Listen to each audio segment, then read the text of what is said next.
আরে আকিব ভাই কি করছেন? আরে ইমাম সাহেব, আপনি হাত টান মারলেন কেন? এখনই তো মুখ কেটে যেত। আরে ইমাম সাহেব, কি হয়েছে? আপনি এমন করছেন কেন? আকিব ভাই, মাশাআল্লাহ, আল্লাহ আপনার মুখে অনেক সুন্দর দাড়ি দিয়েছে, আপনি এই দাড়িটা কেটে ফেলছেন কেন? বুঝলাম না ইমাম সাহেব, আমার দাড়ি আমি কাটবো কি রাখবো সেটা কি আপনাকে বলতে হবে? তাড়াতাড়ি সে কাটছে, আর এটা আমার পেশা। আপনি আপনার কাজে যান তো। এই ভাই, আপনি দাঁড়িয়ে আছেন কেন? দাড়ি কাটেন। ভাই দেখি। আরে ভাই, কি বিষয়টা কি হয়েছেটা কি আমার একটু বলেন দিন।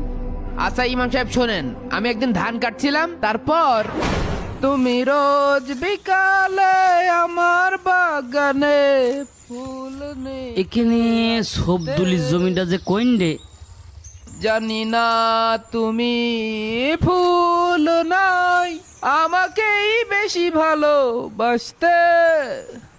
এই এখানে সবদুলির জমি ব্যবসা কইন্ডে